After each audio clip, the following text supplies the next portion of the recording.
تو انہوں نے کہا کہ دیکھو یار لوگ یہاں کیسے کچرا پھیلا رہے ہیں، پاکستان کی خوبصورتی کا خیال نہیں کر رہے ہیں. تو وہ میں نے ان کی بات سنی ہے تو میرے دل میں اس بات نے کافی اثر کیا. تو میں نے اس ٹائم سوچا کہ بے شک جتنے بھی لوگ مخالفت کریں یا میرا مذاق بھی بہت لوگوں نے بنایا، لیکن میں کہا نہیں. میں نے دسمبر میں پھر پلاسٹک فری ایکٹیویٹی کا آغاز کر دیا ماگلا ہلز میں. تو میں خود ماڈل بنا. میں نے کچرا اٹھایا، ٹھیک ہے، میں نیچے گیا ہوں، اس پہ گھڑی پہ گن کے کافی 500 میٹر نیچے گیا ہوں. میں بوٹلز لے کے آیا ہوں. تو میں نے ایک صاحب نے کہا جی آپ نے بوٹل کیوں اٹھائی؟ میں کہا دیکھیں میں ڈسپوزیبل بوٹل لے کے آیا ہوں، اس کا ڈھکنا غائب ہے. یہاں پہ وائلڈ لائف بھی تو ہے، اگر کوئی جانور پرندہ کھا لے وہ مر جائے تو اس کا کون ذمہ دار ہوگا؟ تو بندہ سوچنے لگا، کہتا ہے جی واقعی آپ کی بات تو ٹھیک ہے، ہم پلاسٹک کو نہیں پھینکیں گے. دیکھیں ڈسپوزیبل بوٹل جو ہے نا، لوگ پتہ کیا کرتے ہیں، جب خالی ہوتی ہے بھاری ہو جاتی ہے. کیسے؟ ادھر ادھر دیکھتے ہیں اور جتنی دور ہو سکتا ہے پھینکتے ہیں کہ ہم نے تو پھینکی، باقی وائلڈ لائف چاہے کسی نے دیکھا نہیں. تو یہ جی کسی نے دیکھا نہیں. تو یہ چیزیں تھی مجھے اندر ہی اندر نا بے چین کرتی تھی. تو میں نے کہا نہیں یار میں یہ کام کروں گا. تو میری فیملی نے بھی میری فل سپورٹ کی. اب میں ہفتے میں 3 دن جاتا ہوں باگلا اس نیشنل پارک کو دیتا ہوں، سارے ٹریلز پہ جاتا ہوں. یہ چیز بھی ہے کہ سگریٹ کے ٹکڑے بھی لوگ پھینک دیتے ہیں، جس سے آگ لگنے کے واقعات بھی ایٹ ٹائمز رپورٹ ہوتے ہیں. ایک تو چیز یہ، دوسرا آپ نے کہا کہ جا رہے ہیں اور سگریٹ نوشی کر رہے ہیں، کیا کمبینیشن ہے. دوسرا ایک اور چیز بھی ہے کہ منصور کہ یہاں پر کچھ لوگ تو ظاہر ہے کہ پڑھے لکھے بھی ماشاءاللہ وہاں پر جاتے ہیں، جو کہ باقاعدہ طور پر اس کو ایک ہیلدی ایکٹیویٹی کے طور پر لے کے روزانہ وہاں پر for the sake of exercise اور فٹنس وہاں پر جاتے ہیں.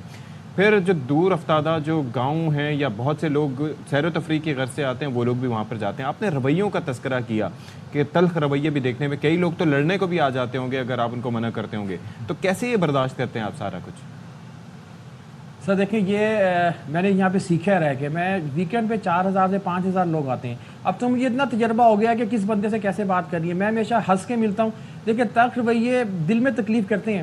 بس کہا کہ یہ آپ کے فادر کا جنگل ہے، میں تو جو مرضی کروں. میں نے کہا سر دیکھیں میرے دل میں بہت تکلیف ہوئی، لیکن میں جا کے ان کے گلے مل گیا. میں کہا سر آپ کتنے اسمارٹ ہیں، پڑھے لکھے ہیں، آپ ہمارا ساتھ نہیں دیں گے تو کون ساتھ دے گا؟ تو وہ اس بات پہ نا ہنس پڑے. اور وہ پھر میرے اب اتنے اچھے دوست بن گئے ہیں. مجھے کہتے ہیں منصور میں جا رہا ہوں اور میں وہاں پہ لوگوں کو روکوں گا بھی اور میں وہاں سے کچرا بھی اٹھا کے لے کے آؤں گا. اسی طرح بہت لوگوں نے مجھے بہت برا بلا بھی کہا، لیکن میں ڈٹا رہا. منصور کیا بات ہے، یہ آپ کا اچھا جیسچر ہے جس کی وجہ سے لوگ آپ کی بات سن بھی رہے ہیں. یہ بتائیے گا، آپ نے خود ذکر کیا کہ وہاں پہ لوگ بوٹلز پھینک دیتے ہیں، دیگر چیزیں ہوتی ہیں، وہاں کی وائلڈ لائف کے لیے بھی بڑا خطرہ ہے. اکثر بیشتر یہ شکایت بھی آتی ہے کہ جی اب لوگ وہاں پر جاتے ہیں، بندر ہوتے ہیں، ان کو کھانا کھلاتے ہیں، اس سے بھی بہت کچرا ہوتا ہے. اس کے کیا رولز ریگولیشنز ہیں، کیا لوگ انہیں فالو کرتے ہیں یا نہیں کرتے؟ آواز تھوڑی نہیں آ رہی تھی. اچھا وہاں پہ دیکھیں لوگ یہ کرتے ہیں، لیکن جب میں ان کو سمجھاتا ہوں، میں جب ڈیلی بیسس پہ گیا ہوں، جو روٹین کے آنے والے لوگ ہیں تو وہ اب بوٹلز انہوں نے ری یوزیبل لے لی ہیں. میں اسے کہتا ہوں ایک صاحب نا ڈسپوزیبل بوٹل لے کے آئے. میں نے کہا میں نے اپنی بوٹل ان کو پکڑائی. میں نے کہا سر یہ دیکھیں آپ کتنے اسمارٹ لگ رہے ہیں، خوبصورت لگ رہے ہیں. میں نے کہا آپ اپنی وائف سے پوچھیں. میں نے کہا بھابھی کتنے پیارے لگ رہے ہیں. کہتے واقعی بہت اچھے لگ رہے ہیں. تو اگلے دن وہ آئے اور مجھے دوسری بوٹل دکھا. کہتے ہیں تو نے میرا خرچہ کرا دیا لیکن اب میں یہ بوٹل لوں گا. پھر میں نے جب کچرا اٹھانا شروع کر دیا نا تو لوگ مجھے دیکھ کے میرے ساتھ اس میں شامل ہو گئے. اچھا ایک چیز یہ منصور کین یو ہیئر می؟ اچھا ہاں آواز پہنچ رہی ہے، اس کا مطلب ہے. میں یہ صدف کا سوال بیسکلی یہ تھا کہ آپ نے اپنی مہم کے دوران یہ بھی کیا کہ جو بندر وغیرہ وہاں پر ہوتے ہیں، اکثر لوگوں کی ہماری بھی خواہش ہوتی ہے کہ جا کے ان کو کچھ کھلا دیا جائے. آپ اس سے منع کرتے ہیں، اس کی کوئی ظاہر وجہ تو ہوگی؟ جی میں آپ کو بتاؤں نو منکی فیڈنگ ہمارا بہت بڑا میسیج ہے. اس کی وجہ یہ ہے کہ سر جب بندر اللہ تعالیٰ نے پیدا کیے ہیں تو ان کے نیچرل ہیبیٹیٹ میں کھانے پینے کی ہر چیز رکھی ہے. ہم بندروں کو خراب کرتے ہیں. مثلا میں ادھر اویئرنیس نو منکی فیڈنگ پہ اویئرنیس کر رہا تھا. ایک صاحب آئے اتنا بڑا ہاٹ پاٹ لے کے. میں کہا سر یہ کیا؟ کہتے ہیں اس میں دیسی گھی کے پراٹھے لے کے آئے. میں کہا سر یہ مجھے دے دیں، ہمیں ایسا مزیدار دیسی گھی نہیں ملتا. کہتے ہیں کہ جی مجھے کہتے ہیں تیری وجہ تو نا بندر بھوکے نہیں، تیرے پہ اللہ کا عذاب ہوئے گا. سر میرے پہ اللہ کا عذاب کیوں ہوگا؟ میں نے کہا سر یا تو آپ پورے بارگلہ کے نا ٹھیکہ لے لے بندروں کا، ٹھیک ہے؟ آپ 10-15 بندر ہمارے خراب کر رہے ہیں، وہ روڈ کے کنارے آ کے بیٹھ جائیں گے، سیاحوں وہ کہے کہ اب ہمیں چاہیے تو پراٹھے ہی چاہیے، پراٹھے کی ہم نے بنانا شنانا نہیں کھانے، ہمیں لا کے تو دیسی گھی کے پراٹھے. جو ہے وہ بھی اب جو ہے نا اوبیسٹی کی طرف چلے جائیں گے پراٹھے کا. چلیں تھینک یو سو مچ منصور. انشاءاللہ آپ سے ملاقات ہوگی کبھی اسلام کے چکر ہم جائیں گے ہائکنگ کریں گے تو منصور سے ملنے ضرور جائیں گے. کہ آپ یہ کام کر رہے ہیں. ہاں بریک کے بعد واپس چلے جی اب آپ کو زمین سے ہم خلا میں لیے چلتے ہیں اور خلا میں آپ کو بتاتے ہیں کہ یہاں پر ہی نہیں سارے خزانے موجود ہیں, وہاں بہت کچھ موجود ہے. تو مرکری کی بات کریں گے. نظام شمسی کا ایک سیارہ ہے, ارب خرب بلکہ خرب پتی آپ یہاں بن سکتے ہیں اگر آپ یہاں جا سکتے ہیں. سو یہاں پر لاتعداد ہیرے دریافت کیے گئے ہیں. ناسا کے مطابق نظام شمسی کے پہلے سیارے کی سطح کے نیچے ہیروں کی موٹی تہ چھپی ہوئی ہے. یقیناً یہاں پہ پہنچ جائیں گی وہ ملک, خاص طور پہ امریکہ وغیرہ پہنچ جائیں گے, دیکھیے گا, جو 16 کلومیٹر موٹی ہو سکتی ہے اور اس سے مرکری کے جغرافیائی ماضی کے سراغ بھی ملتے ہیں. اب یہ نئی دریافت بتاتی ہے کہ یہاں پہ کچھ پراسرار حصے بھی ہیں اور تحقیق یہ بھی بتاتی ہے کہ 3.5 ارب سال پہلے مرکری آتش فشائی سرگرمیوں میں نمایاں کمی آئی ہے کیونکہ ہیروں کی تہ کے باعث حرارت میں فوری کمی ہوئی ہے. اچھا مجھے ایک بات بتائیں, آپ کو پتہ ہے کہ کوئی چیز مہنگی یا سستی کیوں ہوتی ہے؟ کیوں ہوتی ہے؟ اس کی ڈیمانڈ اینڈ سپلائی میں فرق کی وجہ سے. یعنی کہ سونا جتنی مشکل سے ملتا ہے, اگر چاندی کی طرح آسانی سے ملنا شروع ہو جائے تو اس کے ریٹ بھی چاندی سے نیچے آ جائیں گے. تو یہ جو مشکل سے کسی چیز کا ملنا ہی ہوتا ہے وہی اس کی قیمت, وہی اس کو انمول بناتا ہے. تو یہ ڈائمنڈ تو وہاں پہ فری, اچھا لے کے کون آئے گا؟ لے کے کون آئے گا؟ کو بھیجیں گے ہم وہاں پہ جو کہہ رہے فری مل رہا ہے وہاں پہ ڈائمنڈ, فری میں پہنچنے دو وہاں پہ پہلے. پہنچنے کے لیے جو بجٹ چاہیے نا اور جو ٹیکنالوجی چاہیے اس بجٹ اس سیارے کو سیارے تک پہنچنے کے لیے. Very nice, very nice. چلیں اب وہ کہہ رہے کلوزنگ ہی کرتے ہیں, ٹھیک ہے چلیں جی, اب وقت آ گیا آپ سے اجازت چاہنے کا. تو شاد رہیے, آباد رہیے, اپنا خیال رکھیے. بہت سارا خیال رکھیے. اللہ حافظ.